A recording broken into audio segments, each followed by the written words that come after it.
setia Tuhan telah menyertai sepanjang kehidupan kita. Saya yakin dan percaya iman kita itulah yang membuat kita kuat dalam menghadapi situasi apapun. Maka dari itu, saya mengajak kita semua untuk datang ke hadirat-Nya dan menyembah Raja segala raja.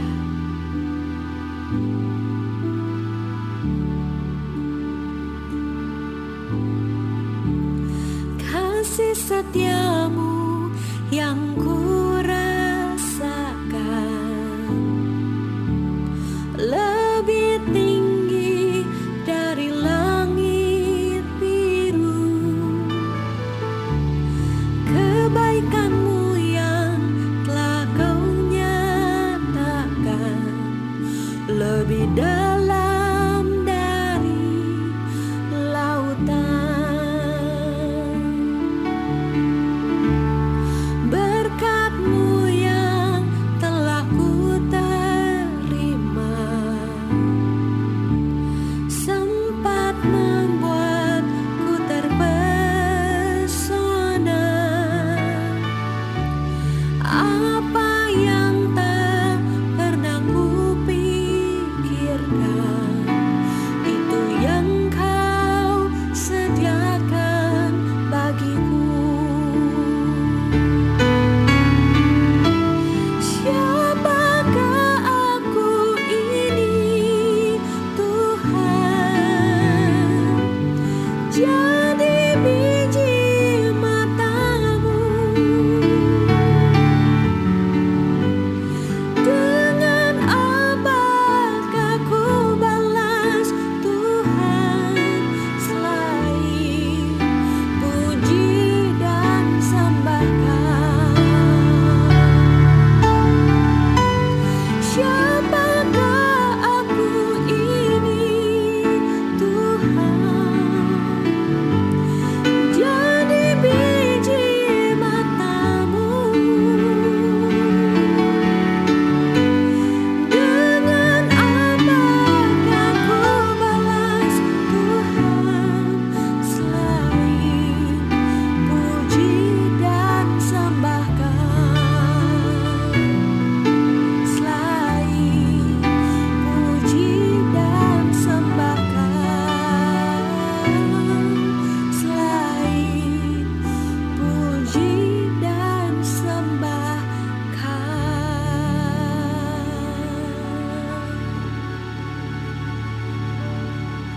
Shalom, salam damai sejahtera di dalam kasih Tuhan Yesus Kristus yang mengasihi saudara dan saya.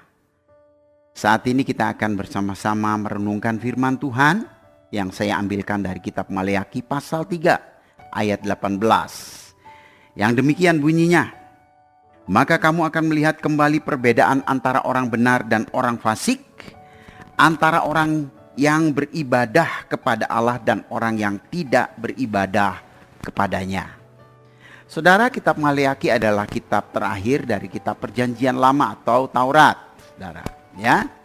Nah, saudara, kalau saudara mempelajari kitab Maleakhi ini, khususnya pasal 3, maka saudara akan melihat di pasal 3 ini Allah menegur bangsa Israel yang adalah umat pilihannya, ya, di mana Allah menyatakan kemuliaannya lewat bangsa yang Dia pilih, yaitu Israel, karena janji Allah kepada Abraham, saudara. Dan di kitab Maleakhi pasal 3 ini khususnya begitu banyak teguran-teguran yang Allah buat bangsa itu. Pertama adalah teguran di dalam mereka tidak lagi setia memberikan perpuluhan kepada Tuhan. Yang kedua, mereka memberikan domba-domba yang kurus kering, yang sakit-sakitan kepada Allah. Padahal perjanjiannya dulu adalah mereka harus memberikan persembahan domba yang tambun, yang berlemak, yang gemuk. Lalu yang ketiga, mereka hidup dengan kawin campur dengan bangsa-bangsa yang tidak mengenal Allah. Yang keempat, hati mereka di dalam beribadah kepada Tuhan tidak dilakukan dengan tulus, tidak lagi sungguh hati, saudaraku. Dan Allah menegur mereka supaya mereka kembali kepada tata cara yang sudah diatur. Namun bangsa itu tidak mendengarkan teguran Allah, bahkan cenderung mereka cuek begitu saudaraku. Akhirnya Allah tidak lagi berbicara kepada bangsa itu cukup lama. Kalau dalam Alkitab cetakan yang lama, biasanya dari Maleaki ke Matius itu ada 2 kertas kosong. Nah, 2 kertas kosong itu menggambarkan Allah tidak berbicara. Ya. 1 lembar kertas kosong itu harganya 100 tahun. Jadi kalau 1 lembar bolak-balik jadi 200 tahun, 1 lembar lagi bolak-balik 200 tahun, jadi 400 tahun. Dari Maleaki ke Matius itu lamanya 400 tahun. Allah tidak lagi berbicara kepada bangsa Israel. Dia tidak lagi mengutus nabi-nabinya, dan Israel berjalan sesuai dengan yang Dia kehendaki, saudaraku yang dikasihi Tuhan. Lalu Allah itu turun ke dunia menjadi manusia yang kita panggil dengan nama Yesus, saudaraku. Dan lalu Ia mulai berkarya di tengah-tengah umat Israel. Apa yang Dia dapati? Israel kembali mengalami keterpurukan, hidup dalam penjajahan bangsa Roma. Padahal dulu Israel itu dibawa oleh Tuhan lewat Musa, ya, melalui Musa dari tanah perbudakan Mesir ke tanah perjanjian untuk dimerdekakan, untuk dibebaskan dari perbudakan. Namun ketika Allah itu muncul di tengah-tengah bangsa itu, kembali bangsa itu mengalami perbudakan atau penjajahan. Nah, semuanya ini bukan kesalahan Allah, tetapi kesalahan umat itu sendiri. Begitu juga dengan kita, kan?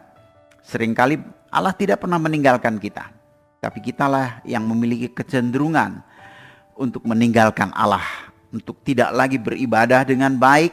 Oleh karena apa? Keinginan-keinginan daging, oleh karena keinginan-keinginan duniawi, begitu saudaraku.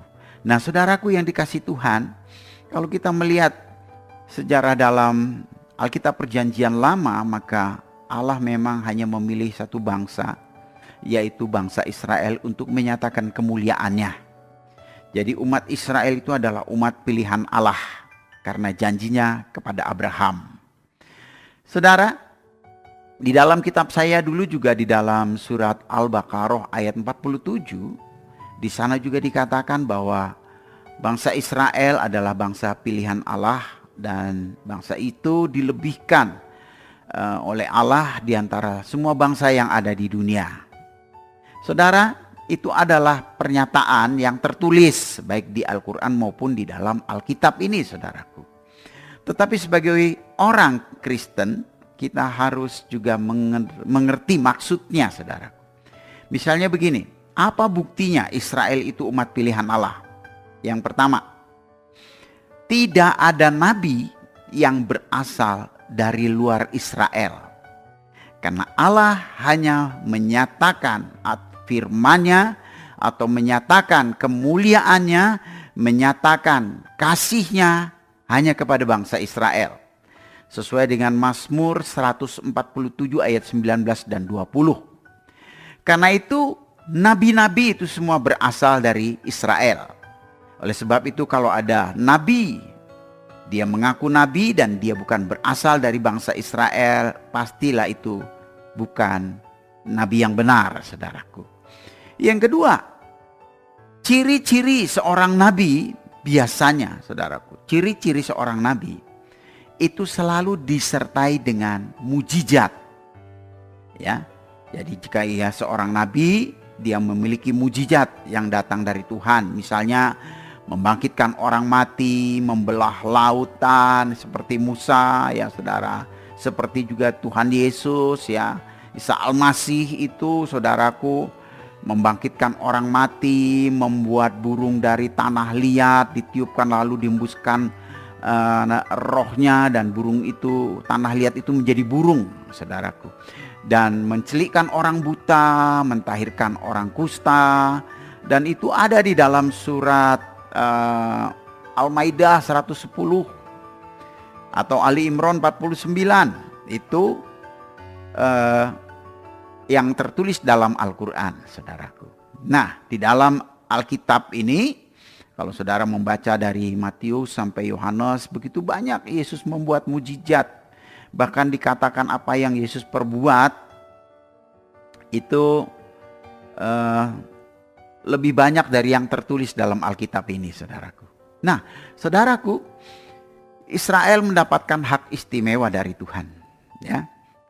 Karena dia dipilih dan Tuhan melebihkan di atas seluruh bangsa di dunia. Yang ketiga, saudaraku, yang pertama nabi-nabi muncul dari sana, ya. Dan ciri nabi punya mujizat. Yang ketiga, saudaraku, adalah umat Israel itu dipilih oleh Allah. Mereka diberikan kepintaran lebih dari semua bangsa yang ada di dunia. Ya, misalnya, siapa yang menciptakan pesawat? Orang Israel. Siapa yang menciptakan listrik? Thomas Edison, itu orang Israel. Siapa yang menciptakan komputer? Itu orang Israel. Sampai siapa yang menciptakan bom atom? Itu Israel. Dan banyak lagi karya ciptanya yang gemilang, yang sangat dibutuhkan oleh seluruh bangsa yang ada di dunia ini. Itulah bukti bahwa dia umat pilihan Allah. Nah, saudaraku, sayang sekali umat Israel itu yang diberikan kelebihan oleh Allah, lalu dibawa dari perbudakan Mesir kepada tanah perjanjian.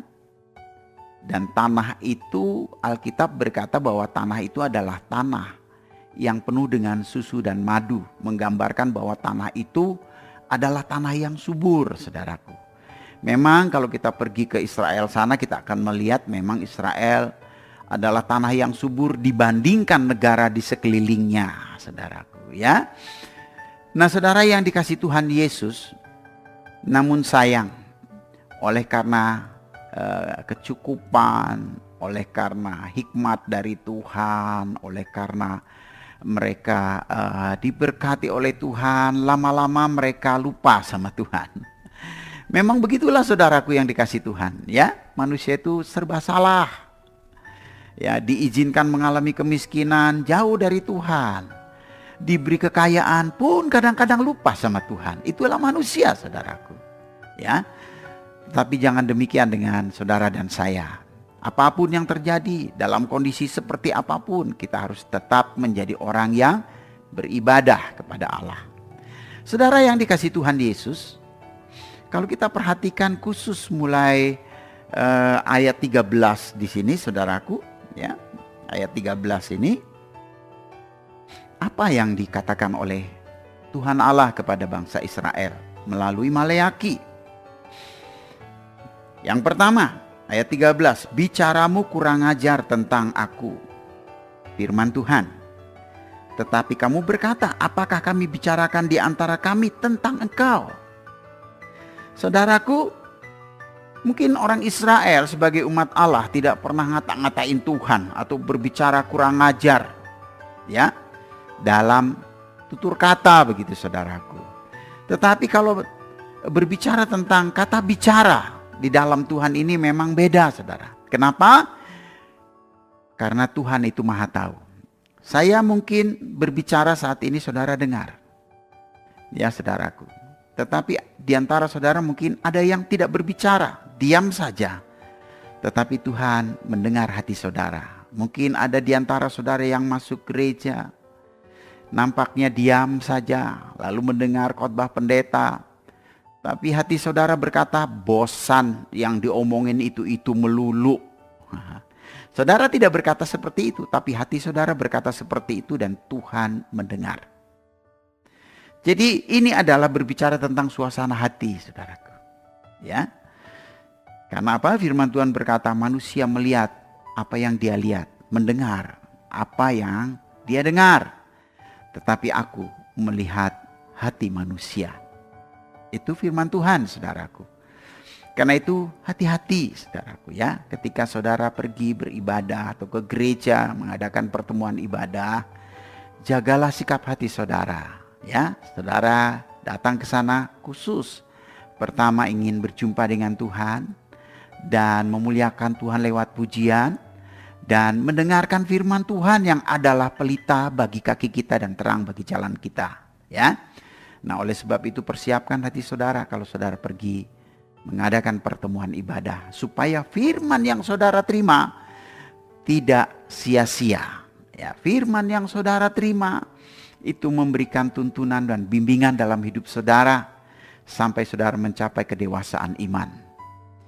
Karena firman itulah yang akan menuntun, memberi petunjuk kepada kita sehingga kita tidak tersesat. Yang kedua, saudaraku yang dikasihi Tuhan, ayat 14, kamu berkata adalah sia-sia beribadah kepada Allah. Apakah untungnya kita memelihara apa yang harus kita lakukan terhadapnya dan berjalan dengan pakaian berkabung di hadapan Tuhan semesta alam? Saudara, hal ini diketahui oleh Tuhan. Ada begitu banyak orang yang berpikir ibadah itu sesuatu yang sia-sia. Padahal ibadah itu, saudaraku, adalah bekal kita untuk menuju kepada kehidupan kekal. Hidup di sorga, di mana Tuhan berkata bahwa sorga itu satu tempat yang kekal, satu tempat yang tidak ada ratap tangis, tidak ada kerta gigi, tidak ada duka cita dan air mata, dan kita hidup bersama-sama dengan Tuhan. Itulah yang namanya sorga, yang sangat dirindukan oleh banyak orang.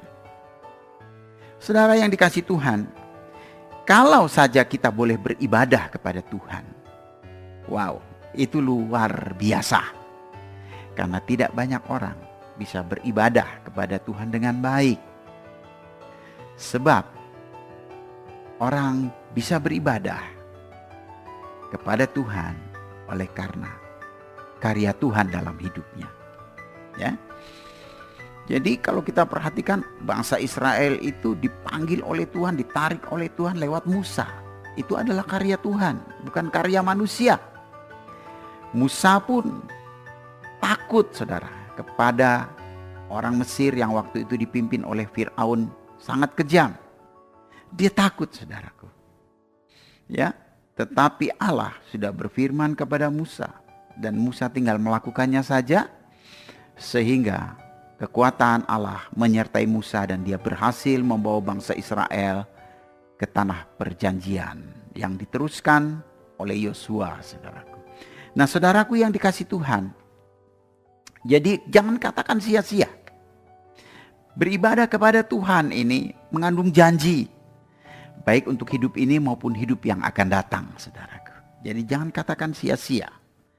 Lalu mereka berkata, apakah untungnya beribadah kepada Allah?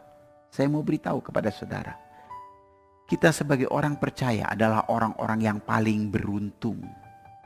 Kenapa, saudara? Karena Tuhan kita itu tidak pernah menyusahkan hidup kita. Ya, coba saudara perhatikan. Kita sebagai orang Kristen beribadah kepada Allah dalam bahasa yang saudara mampu. Kalau saudara tidak bisa berbahasa Batak, disediakan Alkitab bahasa Batak, dan saudara boleh berbahasa Batak kepada Tuhan. Sebab Tuhan mengerti segala bahasa, sebab Dia Maha Tahu. Kalau saudara orang Jawa tidak bisa berbahasa Indonesia dengan baik, dan saudara hanya bisa berbahasa Jawa, bicaralah kepada Tuhan dalam bahasa Jawa, dan Alkitab bahasa Jawa juga tersedia. Bahkan orang buta pun bisa berbicara kepada Tuhan. Ya, ada tersedia Alkitab dengan huruf Braille. Saudara, Tuhan menyediakan sarana-sarana yang memudahkan kita. Bahasanya mudah. Menghadapnya pun saudara boleh ke arah mana saja, barat, timur, utara, selatan. Silakan. Karena kita ini menyembah dalam roh dan kebenaran. Bukan dengan cara-cara yang menyulitkan, saudaraku. Jadi Allah tidak pernah menyulitkan kita. Kenapa Allah tidak pernah menyulitkan kita? Karena Allah tahu hidup kita itu penuh dengan kesulitan.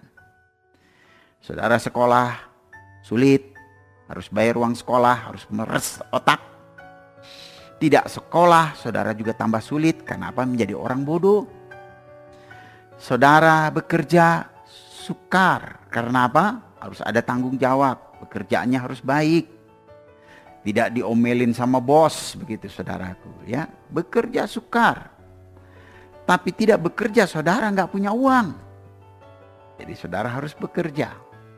Banyak hal yang menyulitkan kita ini saudara. Menikah susah, tidak menikah susah, punya anak susah, tidak punya anak susah. Itulah hidup. Karena itu Tuhan tidak pernah menyusahkan kita. Yang membuat kita susah adalah keputusan kita yang salah. Bahkan mungkin orang-orang di sekeliling kita yang membuat kita susah. Tapi Tuhan sekali-kali tidak pernah menyusahkan kita. Karena Dia benar-benar memiliki sifat pengasih dan penyayang. Saudara yang dikasihi Tuhan, jadi seharusnya kita mengerti bahwa kita adalah orang-orang yang beruntung karena memiliki Tuhan yang begitu baik, yang tidak pernah menyusahkan kita dari berbagai hal. Bahkan doa tidak diharuskan dalam kamar, tidak diharuskan dimanapun. Saudara sedang menanti bus kota, saudara bisa berdiri dan berdoa dalam hati. Tuhan mendengar, sebab Tuhan melihat hati saudara. Yang ketiga saudaraku perhatikan, ya.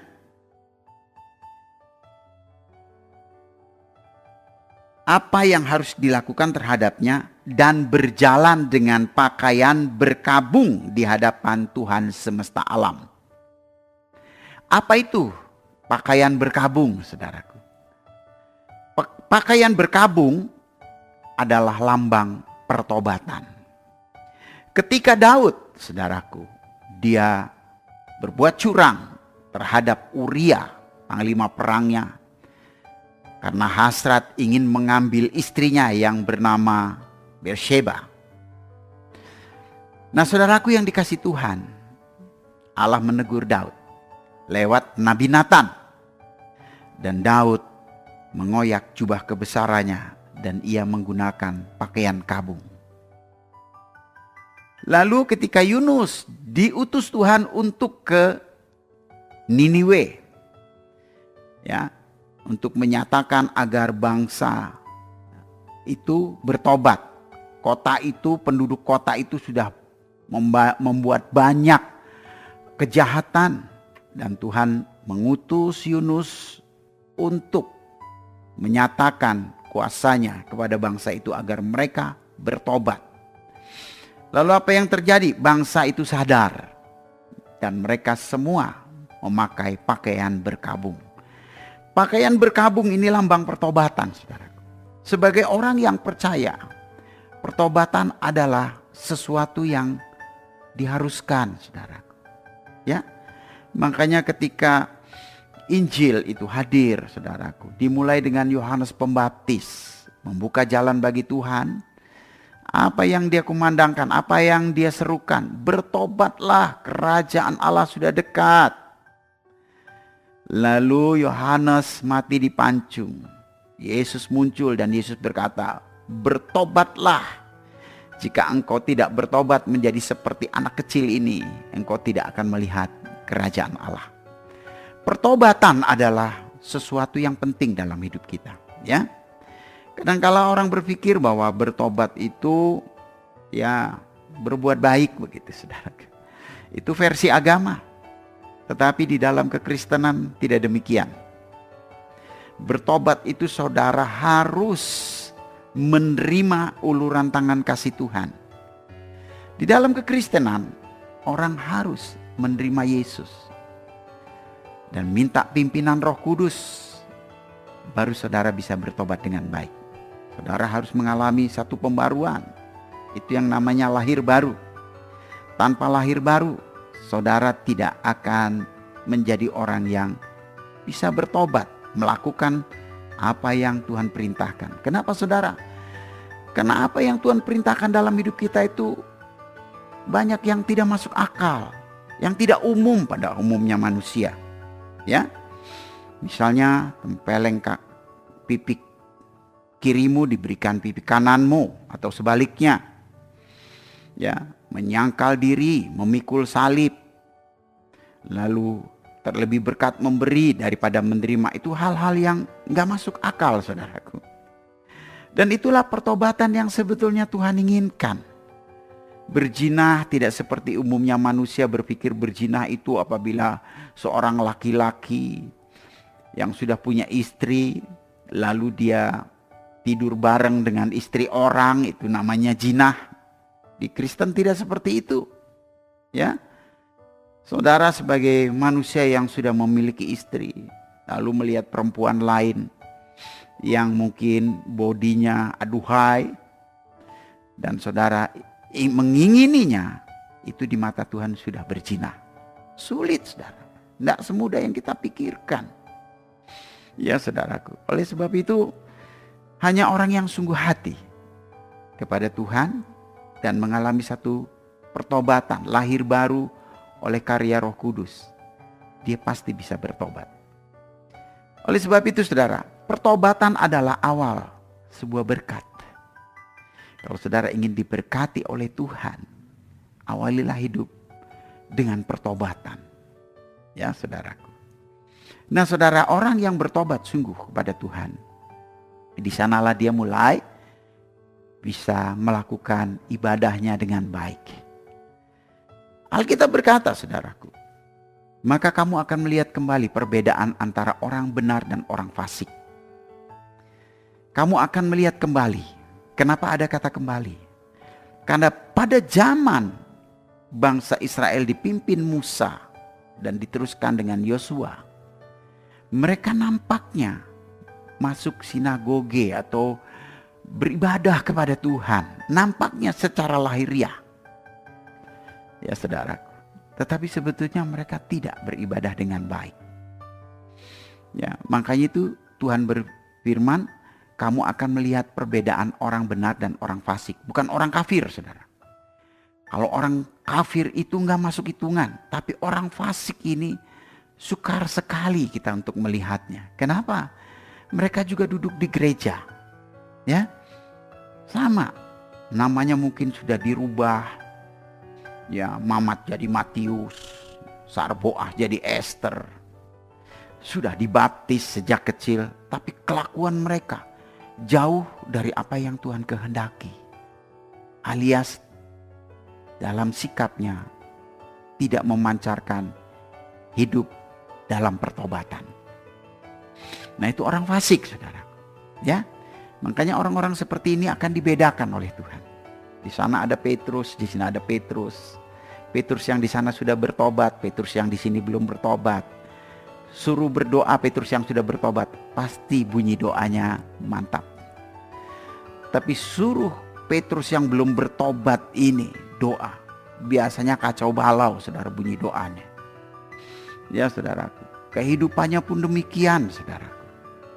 Karena itu pertobatan adalah awal kita untuk bisa benar di mata Tuhan. Yang kedua, engkau akan melihat kembali, ya, perbedaan antara orang benar dan orang fasik.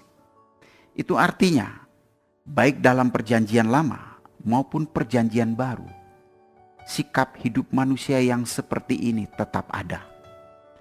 Ya, saudaraku, orang-orang di gereja, orang-orang di sinagoge, sama, saudara. Ya, mereka fasik. Tapi juga ada yang benar. Yang kedua, kamu akan melihat perbedaan antara orang yang beribadah kepada Allah dan orang yang tidak beribadah kepada Allah.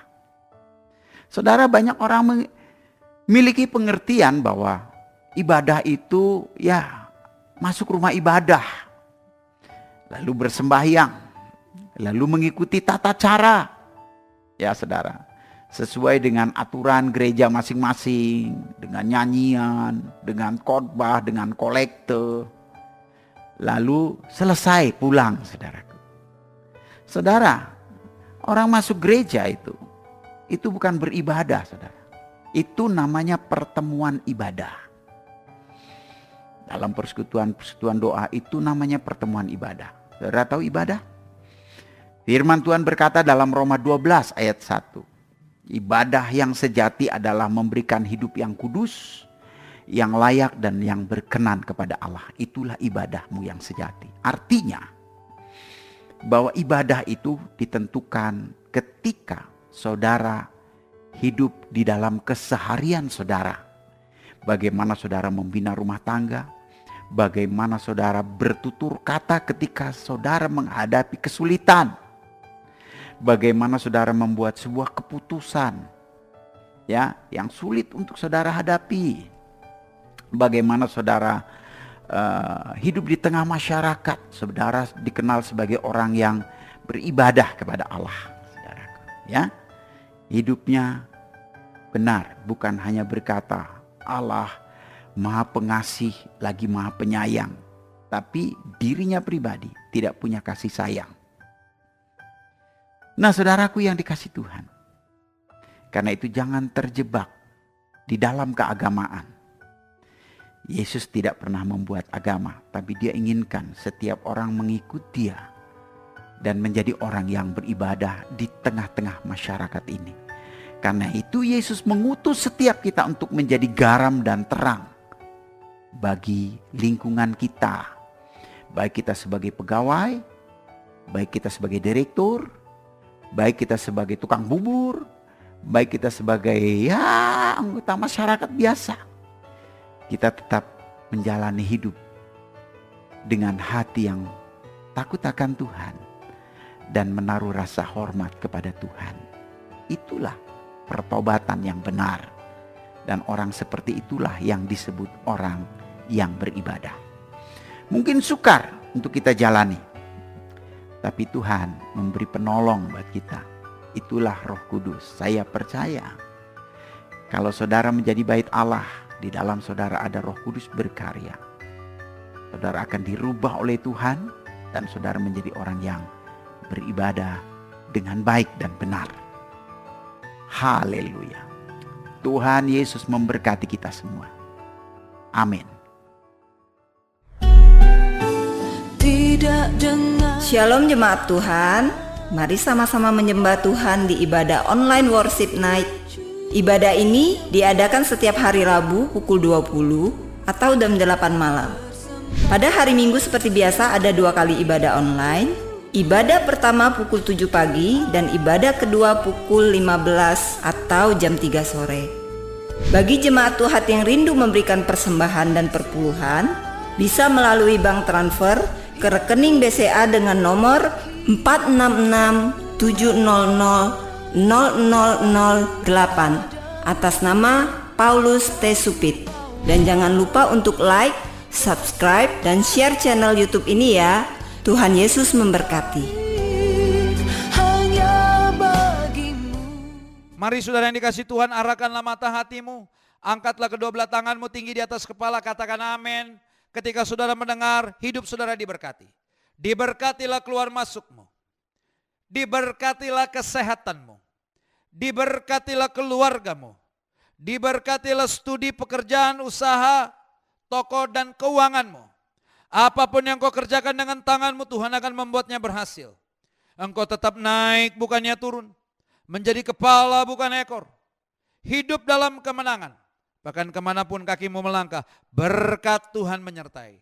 Dan sekarang terimalah berkat-berkat yang luar biasa ini daripada Allah Bapa, cinta kasih yang sempurna dari Tuhan kita Yesus Kristus, persekutuan dengan Roh Kudus yang menuntun, memimpin, menyertai kita mulai saat ini sampai Ia datang pada kali yang kedua menjemput kita semua di awan-awan kemuliaan. Tuhan Yesus memberkati.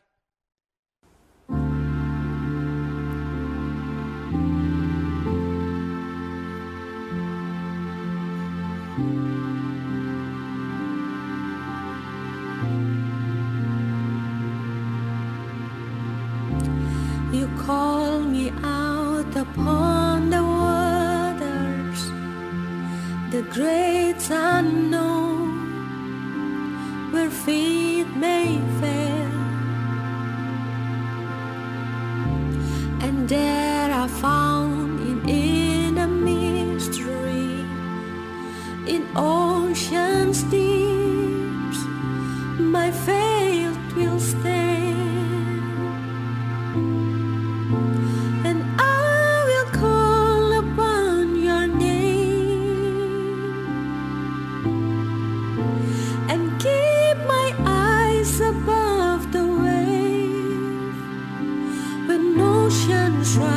My soul will raise in your embrace, for I am yours, and you are mine. Oh,